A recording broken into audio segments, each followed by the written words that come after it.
সত্য কথা বলতে আমার এই বয়সটা এখন সার্টিফিকেট অনুযায়ী হচ্ছে হয়তো 20 আর অরিজিনালি 23 চলতেছে।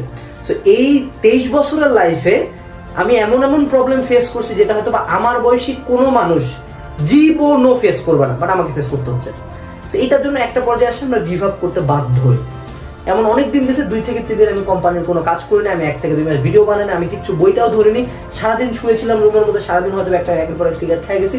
ওকে, I gave up, okay give up করছি। বাট তার 1 থেকে 2 ঘন্টা পরে কানে আবার হেডফোন লাগিয়েছি, একটা মোটিভেশনাল গান শুনছি, নিজের প্রিভিয়াস লাইফগুলো চিন্তা করছি, কিছু মানুষের ফেস আছে যাদেরকে চিন্তা করলাম রক্ত গরম হয়ে যায়, এগুলো চিন্তা করছি, okay I will have to get back up, okay চলো খেলি।